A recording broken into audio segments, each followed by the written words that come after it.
Bonjour à toutes et à tous, bienvenue sur la chaîne. Aujourd'hui, je voulais parler du film The Fable. Alors pourquoi j'ai voulu parler de ce film en fait? Parce que j'étais dans un supermarché, un Carrefour, je sais plus, c'était Leclerc.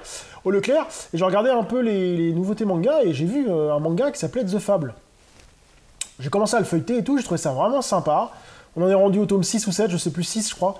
Et au Japon, tout est déjà sorti, hein, il y en a 22 en tout, je crois, quelque chose comme ça. Et donc j'étais en train de regarder ça et j'ai feuilleté, j'ai trouvé ça vraiment sympa. Je dis, ouais, il faudra qu'un jour je me mette sur la série, mais j'aime bien me faire les séries quand elles sont finies, donc c'est pour ça que j'ai pas commencé la série. Je suis rentré chez moi et je me baladais sur Netflix, et puis d'un coup, je vois The Fable. The Fable réalisé par Netflix, tiré du manga auquel j'avais regardé, quoi. Je dis, bah tiens, assez bizarre. Bah, je me suis dit, bah tiens, pourquoi pas me le faire. Donc c'est pour ça qu'aujourd'hui, j'ai envie de me faire The Fable. Donc, donc de quoi ça parle? Un tueur professionnel, plus connu sous le nom de Fable, obéit aux ordres de son patron Yakuza depuis son plus jeune âge. Sous les ordres de celui-ci, il est contraint de prendre une année sabbatique à Osaka pour apprendre à se comporter comme un citoyen ordinaire. Bon, le speech me paraît pas mal. À voir après, je sais pas, souvent les live-action tirés de manga sont pas extraordinaires.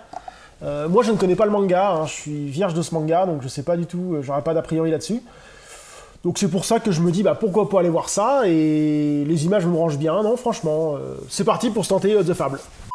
Donc je viens de me finir The Fable, très bon film, très très bon film, hein. J'ai vraiment bien apprécié, c'est un film qui bouge vraiment pas mal, il y a des bonnes scènes d'action, il y a de l'humour, le personnage est juste charismatique, hein. Je sais pas s'il est comme ça dans le manga, mais ils l'ont bien trouvé dans le film. Vraiment hyper charismatique, hyper balèze, hyper badass. En tout cas, à certains moments, on a l'impression de voir un peu Nicky Larson, un mec qui se prend pas tout le temps au sérieux et puis qui des fois est tellement sérieux qu'il est imbattable. Et j'ai trouvé ça vraiment excellent. En plus, les scènes de combat sont juste vraiment bien réalisées. Les scènes de gunfight, c'est pareil, c'est un truc de fou. C'est vraiment bien fait. C'est un film très punchy avec pas mal d'action. On s'ennuie pas du début à la fin, non, franchement, assez étonné qu'on n'ait pas entendu parler de plus de ce film, parce que c'est vraiment pas mal foutu, hein. Bon, après, pour ceux qui n'aiment pas la VO, c'est dommage, il n'y a qu'une VO STFR, il n'y a pas de version française. Peut-être quand le manga sera plus connu, ils feront peut-être une version française. Mais pour l'instant, qu'en VO STFR. Donc très très bon film, que je vous conseille de voir si vous aimez les gunfights, les films de Yakuza, de baston et tout ça, c'est vraiment pas mal, hein.